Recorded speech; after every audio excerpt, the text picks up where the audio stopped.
Just to recap, this is what our RV looked like after we finished applying the primer.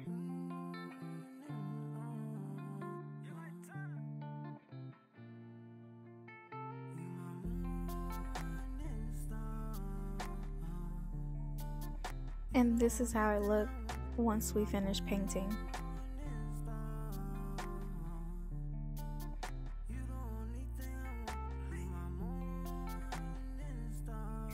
Here I bought subway tiles from Amazon, and they were really thick and extremely hard to cut. So we had to go to Lowe's to get a pair of scissors or something that would cut it, because regular household scissors don't do the job. Another thing about these is they crack pretty easily. I had a couple of them crack while I was trying to trim them down to fit the space. Even though we went and bought another pair of heavy duty scissors to cut these, I still believe that you probably need a blade or something like that to be able to cut these in kind of like one motion, because the constant movement of the scissors, along with me trying to hold it steady and firm in place while I'm cutting, cause them to crack. I only bought 10 of these just to gauge how much I may need. I didn't want to buy more than was necessary because we are on a tight budget. So this is as far as I got with this.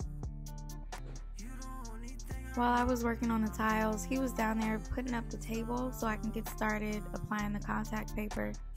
This is my first time applying contact paper in a renovation, so I wanted to practice on this table since the shape was more consistent than the shape of the countertops.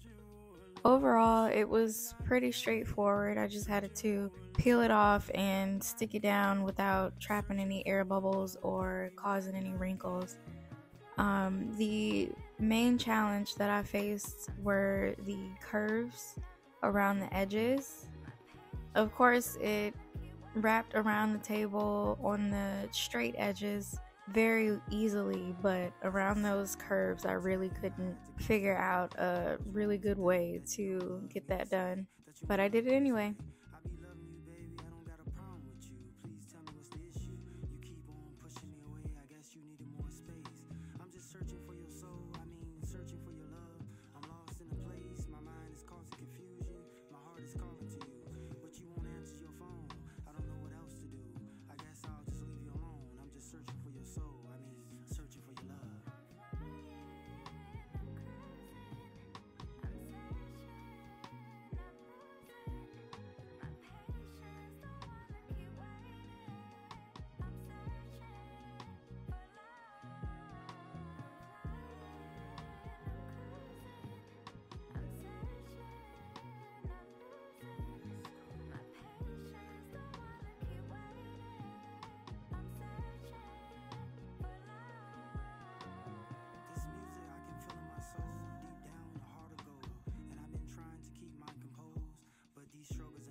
and this is how it turned out.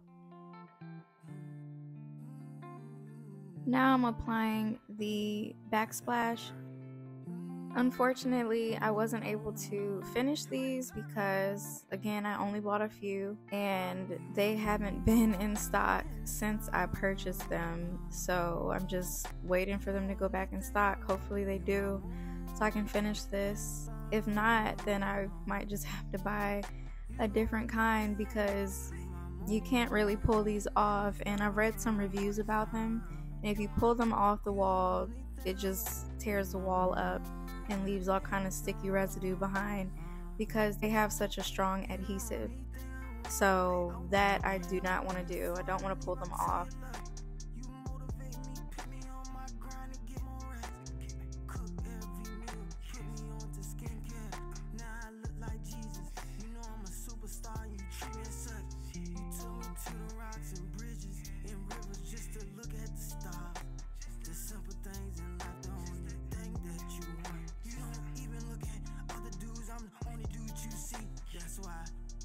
Baby, come morning star.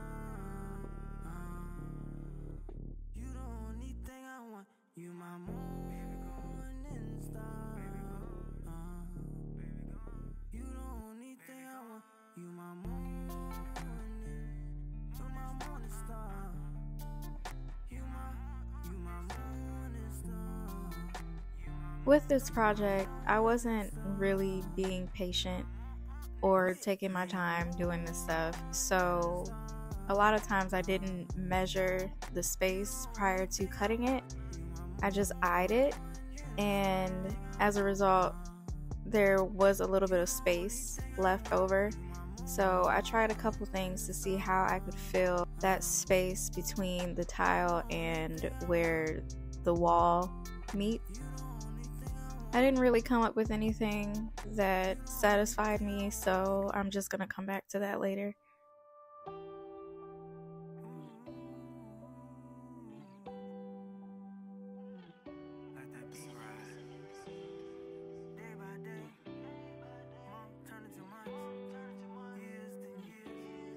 So this is all of the work that I did in this video. The floor will be tackled in the next video, so stay tuned for that.